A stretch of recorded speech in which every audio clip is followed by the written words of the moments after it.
மக்களுக்காக தாம்பரம் மேற்கு பகுதியில் உள்ள முல்லை நகரில்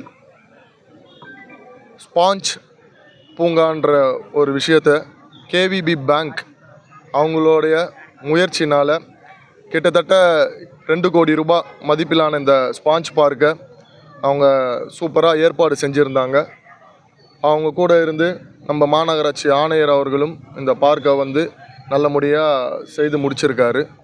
ஸோ நேரத்தில் கேவிபி பேங்க்குக்கும் மற்றும் இங்கே அத்தனை ஊழியர்களும் வேலை செஞ்ச அத்தனை பேருக்கும் பொதுமக்களுக்கும் நேரத்தில் நான் நன்றியை தெரிவித்துக் கொள்கிறேன். அதாவது வருங்காலம் அதை கருத்தில் கொண்டு இந்த ஸ்பாஞ்ச் பார்க்குன்றது எப்படி உருவாயிருக்குன்னா, இந்த இடத்துல எந்த ஒரு தண்ணியும் தேங்காத அளவுக்கு தண்ணியே வந்தாலும் அந்த தண்ணி இதில் இருந்து கீழ் வழியாக சென்று பக்கத்தில் இருக்க அந்த ஏரியில் கலக்கிற மாதிரியான ஒரு ஸ்பாஞ்ச் பார்க். இது ஃப்ளட்டட் ஜோனுன்றதுனால இது ஒரு அட்வான்ஸ்டாக பண்ணியிருக்காங்க. ரொம்ப அழகாக இருக்குது. ரொம்ப சீரம் சிறப்புமாக இந்த ஏற்பாடு பண்ணியிருக்காங்க. ஸோ இந்நேரத்தில் அவங்களுக்கு மாண்புமிகு முதலமைச்சர் அவர்களின் சார்பாக தமிழக வெற்றி கழகத்தின் சார்பாகவும் நான் வாழ்த்துக்களை தெரிவித்துக் கொள்கிறேன். மேயர் துணை மேயர் புனங்கரிச்சிட்டு போயிருக்காங்க இந்த விழாவை, இதை எப்படி பார்க்குறீங்க சார்? அவங்களுக்கு நல்லது பண்ணாலும் குறை மட்டும்தானே பேசுகிறது வழக்கம். ஸோ அதனால் குறை பேசுகிறாங்க, அவ்வளோதான். ஸோ இதெல்லாம் நம்ம பெருசாக எடுத்துக்கிறது கிடையாது. மக்களுக்கு தெரியும் என்ன விஷயம் நடக்குது, ஏது நடக்குதுன்னு. நம்ம மக்களுக்கு தான் பதில் சொல்லணும். அவங்கள மாதிரி ஆட்களுக்கெல்லாம் நம்ம பதில் சொல்ல வேண்டாம். தாமதமாக வந்துட்டீங்க அப்படின்ட்டு கோவத்தில் போயிருக்காங்க சார். அதான் சார் அதாவது இன்றைக்கி பார்த்தீங்கன்னா உங்களுக்கு தெரியாது ஒன்றும் இல்லை. 2 நாளாக சட்டமன்ற உறுப்பினர்களுக்கான கிளாஸ் நடந்துகிட்ருக்கு சென்னையில். ஸோ இன்றைக்கி மாண்புமிகு முதலமைச்சர் அவர்கள் அந்த கிளாஸ் இறுதியாக ஒரு 5:30 மணி அளவில் வந்திருந்தார். அதை முடிச்சுட்டு அங்கேருந்து நம்ம கிளம்பும்போது அங்கேருந்து வர அது ஒரு ஆஃபீஸ்க்கான ஒரு பீக் ஹவர்ஸ் டைமு. ஸோ நம்ம அங்கேருந்து கிளம்பி வரத்துக்கு இங்கே கிட்டத்தட்ட ஒரு 1.5 மணி நேரம் தாமதமாகிடுச்சு. மற்றபடி நான் என்னோடய பர்சனல் ஒர்க்குக்காக நான் தாமதமாக வரல.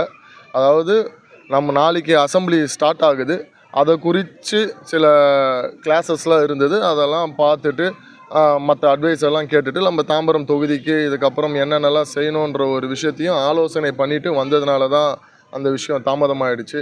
ஸோ அதனால் மக்களே நம்மளை வரவேற்க தான் செய்கிறாங்க. ஆனால் எதிர்கட்சிகள் நம்மளை எப்பவுமே குறை சொல்லிக்கிட்டு எதிர்த்துட்டு தான் இருப்பாங்க. போன எதிர்கட்சியாக அதாவது முன்னாடி அவங்க ஆளுங்கட்சியாக இருக்கும்போது நம்ம அவங்களோட குறைகளை பேசணுன்னா ஒவ்வொரு விஷயத்துக்கும் எவ்வளோ தாமதமாக வந்தாங்கன்றதெல்லாம் நம்ம எடுத்து பேசணுன்னா அவங்களுக்கு தேவையில்லாத பெரிய பதிலடியாகவும் அது அவங்கள இழிவுபடுத்துகிற மாதிரி இருக்கும். ஸோ அதனால் அவங்க பேசுகிறது விமர்சிக்கிற அவங்களுக்கு என்னோடய வாழ்த்துக்களையும் நன்றிகளையும் தெரிவிச்சு. தனியார் நிறுவனம் நடத்துகிற இந்த பார்க்கு 2 கோடியில் சிறப்பாக பண்ணியிருக்காங்க. ஆனால் மாநகராட்சி கடந்த ஆட்சியில் பண்ண இதில் 2 கோடி பயனாளர்கள் ஊழல் நடந்திருக்கான்னு சொல்லுவாங்க. அதுக்கு எஸ்டிமேட்டை கூட கொடுக்குற பார்க்கில் நீங்கள் போய் அண்மையில் திறந்து வச்சிங்க 2,15 லட்சம் ரூபாய் அந்த பார்க்கினோட எஸ்டிமேட். நீங்கள் அதை போய் பார்த்துருக்கீங்க. இங்கே இருக்கக்கூடிய டெக்னாலஜி வைஸ் அங்கே ஒன்றுமே இல்லை. ஆனால் 2,15 லட்ச ரூபா அங்கே செலவு பண்ணியிருக்காங்க. நீங்களும் திறந்து வச்சுருக்கீங்க. எப்போயுமே ஒரு ஆளுங்கட்சி கடந்த அரசை விமர்சிக்கிறது தான் வழக்கம். இதில் ஊழல் பண்ணியிருக்காங்க, நாங்கள் உண்மை கண்டறிவோம்.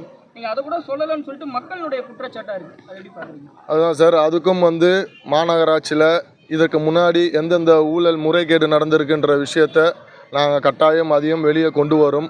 விரைவில் அதற்கான விஷயத்தையும் நம்ம சொல்லுவோம். மக்கள் அதை சொல்லிட்டு தான் இருக்காங்க. கிட்டத்தட்ட அந்த பல்லாவரத்தில் இருந்த அந்த பூங்காவில் நிறைய ஊழல் நடந்திருக்கு. அது இன்னும் சரியாக தரமாக இவங்க பண்ணலை. அதற்கான காஸ்ட் அங்கே எஃபிஷியண்ட்டாக செலவு ஆகலை அப்படின்ற விஷயத்தெல்லாம் சொல்லியிருக்காங்க.